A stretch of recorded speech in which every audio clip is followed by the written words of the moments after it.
Hello, Narnach here. Welcome back to Grim Dawn. We have finally reached the point where we are venturing forth outside of Homestead.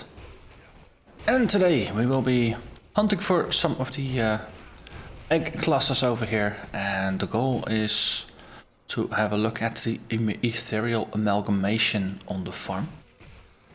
Also, I think I just walked by some of these egg clusters. Yeah, let's just smash them all.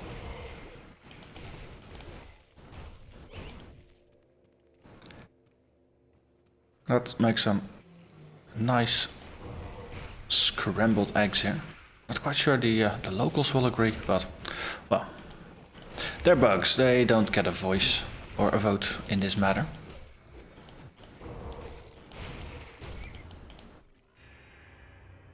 So we're using the new shield that we found last episode. The very lovely Sky Bridge Bulwark.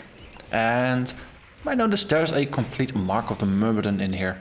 Turns out I just wasn't paying enough attention, and besides the 3/4 or the 3/4 completed version, there was just an actual fully completed version, so I corrected that mistake soon enough. And that means we now have our Blade Barricade skill back. It's nice though, it's a little extra topping off on the pierce resistance. It's boatload of pierce retaliation damage. So that's all good stuff. Okay, and that clears it. Oh, this very first quest here, it just goes so quickly. So let's go back to Homestead. Say hello to the lovely folks over there. And then move forward again. Okay, we get a follow-up quest D. And then we get the queen. The kill the queen quest. No, that is not going to be our objective for the day. Thematically it would make sense, but it's more of an episode all by itself in that lovely little dungeon. Nope, we will simply be pressing onwards. Let's have a look. I think there was a farm building over here. I believe it might even contain a journal of sorts. Yes, exactly. So this one starts a quest chain, if I remember correctly. Can we fit it in the box over here? Yeah, we can. So, lovely. We'll get back to it at some point. This is, for my understanding, it's one of the hardest quests in the game. You only get it on ultimate difficulty. But it's one of the most challenging, most lethal quests. So no, that's the kind of thing I'd rather push towards the end of the series rather than taking it up as we go along. Hello there, Harpalax the Sun Eater. Oh, if you're called a Sun Eater, why are you inside? Sun is out. Bugs. They just don't make sense. Really weird.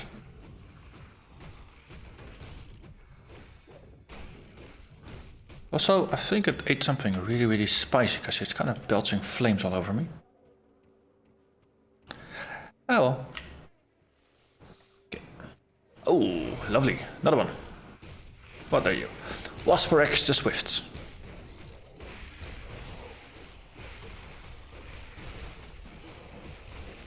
Oh, come on. They're not even putting any effort in it. They're just spinning around, not really being effective. Silly bugs. Silly bugs.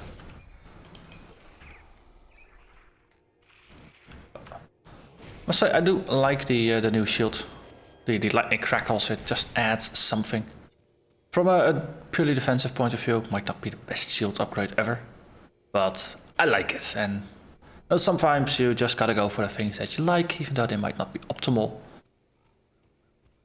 Ooh, there's something seriously wrong with this level. With this house. Is that where more bugs are? No, this is where the undead are. Yes, that was that. Or the Aetherials, they're not technically really undead.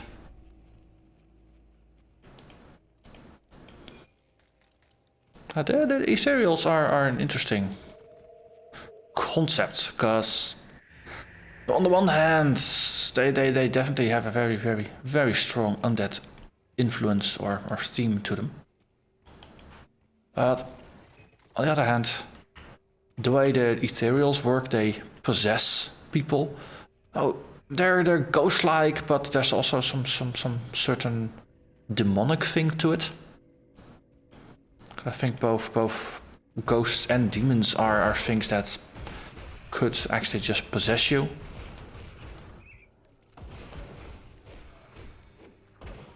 So in case of the Aetherials, there is the ethereal realm that lies behind it, where, as far as I understand from the lore, the Aetherials actually have a presence. And that will make them more in line with how demons are supposed to work, I think. Hey, a crumbling wall. What's behind it? A corpse and loot and all kinds of things that can be clicked for more loot. I like it. Cool. And you can actually have a sneak peek of something that lay behind there. Finally, the farm is always a pretty easy task. You just keep heading north. And if you can't go north, you go west. And if you can't go any further west, then you're too far. Then you need to go back east. Because you now have a nice bend in the road.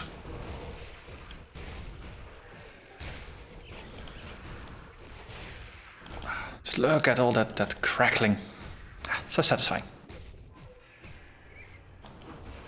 Oh wait, no running away for you. Yeah. Little wiggly path over here. Then there's a broken door. Then there's a box. Some ravens. This is a raven master. Who has a race in him. Okay. You know what? You can follow me. I'm not gonna follow you. You're a glowing orb of light. I'm not gonna chase you.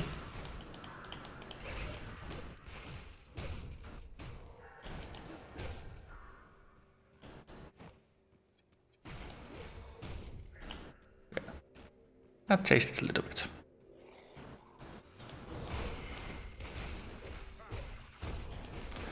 Oh wait, before we venture north, maybe we should actually grab the waypoint. That is always a nice one to do. If you're playing on melee builds, hunting these big bugs for their swords, pretty decent. Oh, there's quite some armor piercing on them. Makes for a pretty good melee weapon actually. Though the DPS listing might not reflect it, the fact that you're piercing 50% armor is pretty substantial. So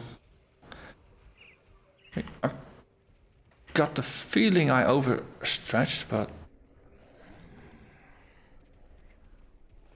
it's obviously the issue with just... Yeah, exactly. I remember it correctly. Awesome. Might as well have been further to the west. But now at least we have the Rotten Croplands waypoint unlocked. That was the fact that we're actually rushing through this at a pretty incredible pace. Let's take a little bit of a divergence here, and let's head south, to the far south, where the Grobels live.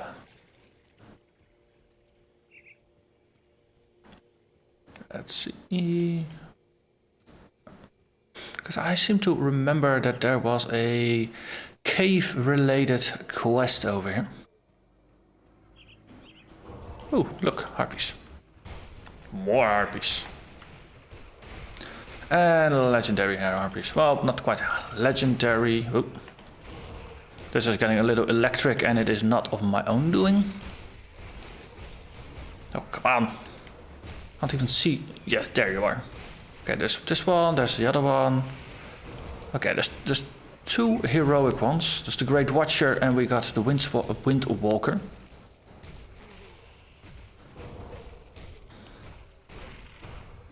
Okay.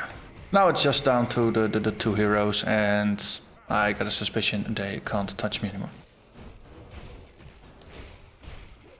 Just trying to alternate the damage again, just to maximize the amount of area retaliation I can do via the counter-strike.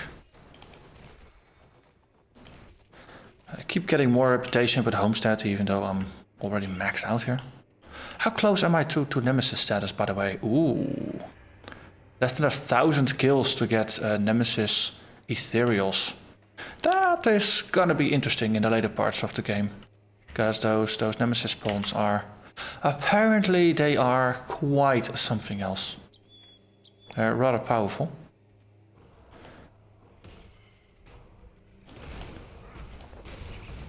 So that's actually something completely new to look forward to. Though I think I got a brief taste of it when... Oh, let's not use that one. When I did my Crucible playthrough. I did play a character through Crucible. I think I ended at about level 105 or 106. And I think after level 90 or so you started getting some Nemesis spawns. At least I think they were Nemesis spawns. They had red nameplates. Rather than the yellow or the green or the purple. And, well, Nemesis is red. Oh no, this is all red. Okay. But I think though those were Nemesis, and they packed a punch. So definitely curious to see how that's gonna work out. Might be that... no. I come to regret my words here. That's very possible. I have been known to say things which, in hindsight, might turn out to be rather silly.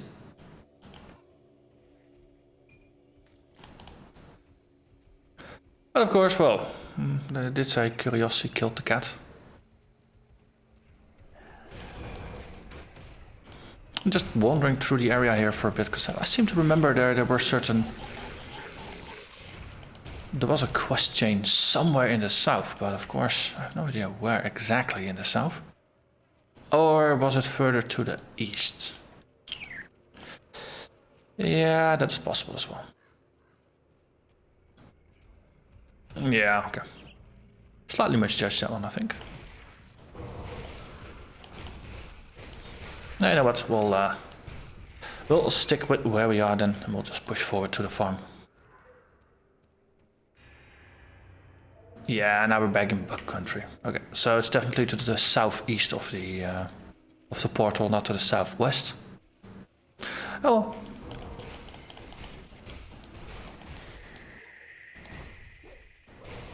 But there was a cave that kind of mirrors the events in the cave that you find to the northeast of the Blood Grove.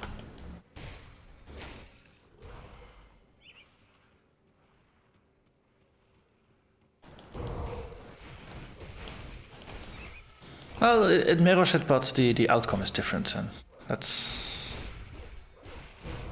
I think I only actually did that cave with my Nightblade playthrough. And that showed me that mercy and compassion might not always be a good thing, especially not in Grim Dawn. This place really punishes good manners, actually. Try to help someone, you're most definitely certain that you're gonna get screwed over in some way. Oh, hello, Aetherials and bugs. They don't like each other, I think. So this is gonna be a nice little three-way melee.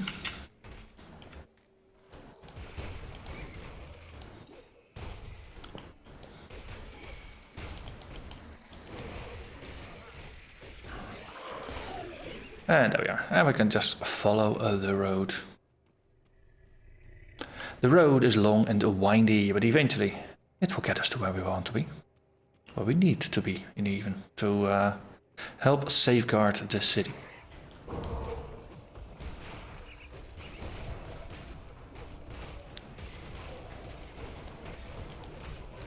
Okay, taking a bit of damage here.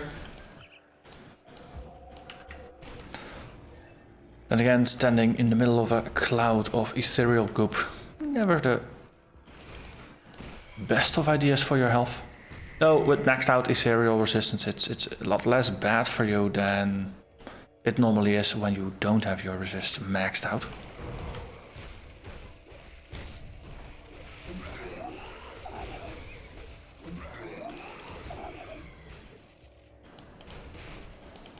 Okay.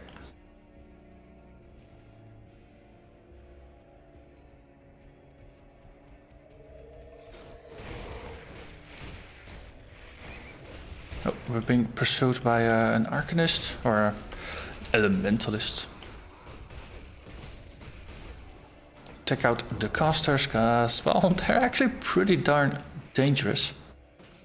I seem to remember from the Elite playthrough that the heroic Arcanist that was near to the boss fight was actually more dangerous than the final boss there itself.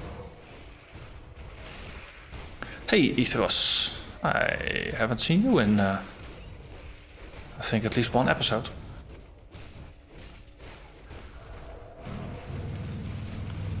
And that's the one thing. It would be, let's Overguard here. Would be nice if the pool of heroes would be extended in, well, either the expansion or in a patch. So that there will be more unique ones and maybe a better memory or so in your save game of what you have faced, so that you got more of a feeling that you're cycling through them. Empowered Blood Carver, that's a Anatomy of Murder, that is Nightblade Laceration, that is for me, but this is not my weapon. Simply prioritizes different things, which is okay, but does mean that it's probably gonna get combined with dynamite in order to get some crafting resources. I've taken a strong liking to just inventing or dynamiting most of the items that I don't use that are blue or better.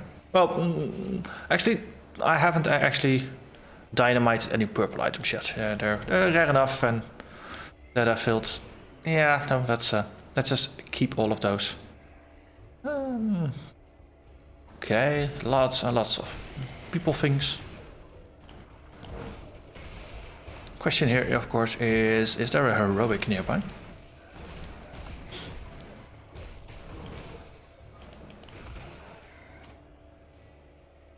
Well, if they're locked up, then there's not really a reason to unlock them.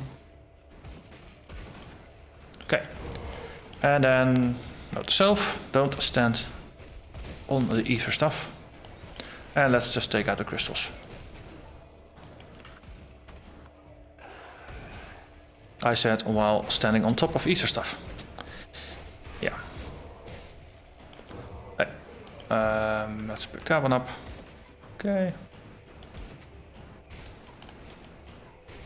So it's mostly melee stuff out there, so that's alright. They can stay locked behind the doors. Can we open the door just to clear up a little bit here? Okay, they won't let me click it. I'm locked in here until the boss is dead. If they're locked out, then that's fair. Hello, I'm curious to see what you're doing here. Oh no, 83 Amalgamation. 5 levels above me.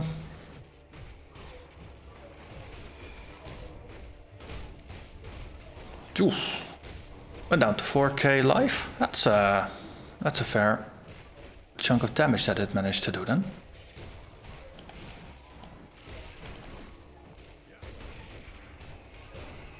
Never noticed that this one has 2 heads. And again, I must admit, I have this awful habit of paying more attention to my health bar than to how my opponents look, so there's that detail.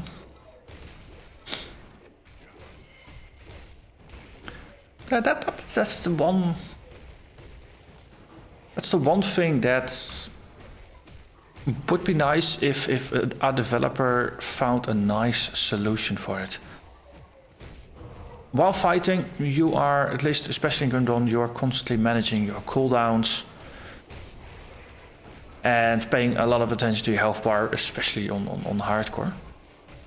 But That does mean that you're not really enjoying the scenery or especially the looks of bosses, because you're just busy trying to not die instead of appreciating just how good a certain boss looks. Because, for example, we can actually look, since we're just a tanky build, let's actually just zoom in a little bit. Let's have a look at how this thing looks when it dies. Okay. Maybe I should have thought of that a little earlier. But apparently this was a two-headed beast with crystals on its back. I never realized.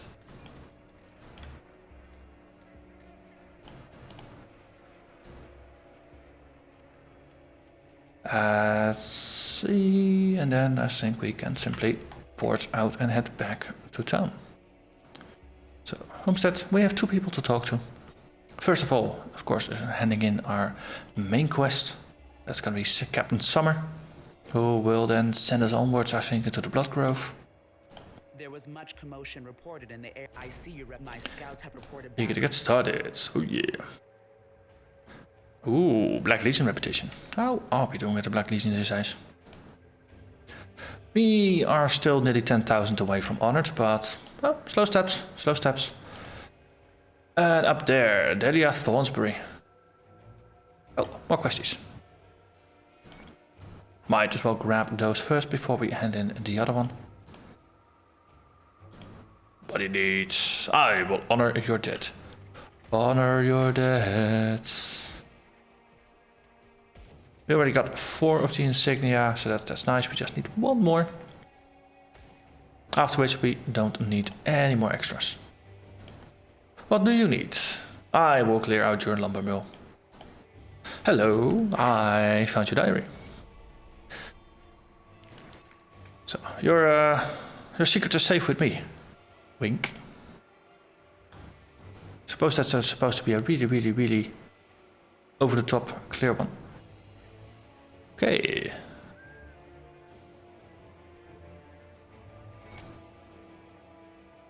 Except from Delia's diary. Oliver doesn't want me writing in here anymore. Says it fills my head with dreams when there's work to be done around the farm. So I've been writing all night when he's asleep. He cannot stop the muse that pulls the strings of my heart. The Weeping Oak by Delia Thornsbury. The limbs of a nearby tree tapped a steady rhythm against the bedroom window. Another storm was building up on the horizon, but Delia could not shake the feeling that this would not be just another shower. She sat up in her bed and took a quick glance at her husband, Oliver. He was still fast asleep, and even a hurricane would stir that man from his slumber. Delia got up, making sure not to shift the covers of her husband. She tiptoed to the wardrobe and retrieved her gear, a well-worn suit of light leather armour and her trusty sword, Stormheart. The blade sparked with electricity as she removed it from its scabbard. The enchantment was still as strong as the day she had found it in the tomb north of Darkvale. Delia replaced the blade and hooked the scabbard onto her belt. She took one last glance at Oliver before heading out the door. It was best he did not know about her little nightly vigils. He would not just worry himself sick, and Delia could not stand to see him so obsessed over her safety. The wind whipped Delia's hair around her face as she stepped out the front door. The rain was already starting to pick up. The ground was drenched with moisture, turning the path into mud. Delia treaded carefully, planting every step on a stone or where the ground was still firm. At last she arrived at the edge of the lone oak tree. A place she could be alone with her thoughts, but there was something off about the spot that night. A deep sense of dread immediately overcame her. I knew you came out to greet me, Delia, my dear, a ghastly voice spoke from behind the tree. Delia drew Stormheart, its sparkling surface turning the raindrops into mist. A dark figure showed itself and calmly walked towards her. She could not see the man's face, but she knew well who he was. Come now, is that any way to greet your brother? The man spoke again. Delia did not say a word. Instead, she let her blade do the talking for her. The figure countered her blows with a blade of his own, a burning sword that left streaks of fire across the air with every swing. I see you've been practicing, the man said with a grin forming on his lips. Thunder crackled in the sky as lightning flared down from the heavens, briefly illuminating the scene. The light from the storm revealed the face of Dela's adversary, the grisly, heavily decayed face of her brother. Dravis, Dela hissed through clenched teeth. She dove in for another attack. So, Dela's diary has a quest chain associated with it that eventually leads you to find Stormheart. I'm assuming you'll find Dravis at the end as well. And that is supposed to be a pretty darn powerful sword and a comparatively lethal quest chain. So, as I said, we'll push that towards the end of the series. But at least we picked up the first part of the quest now. But with that, I'm gonna thank you very much for watching. Next episode, we're gonna go Bug Queen hunting. But for now, I'm just simply gonna thank you. And I hope to see you again next time. Bye bye.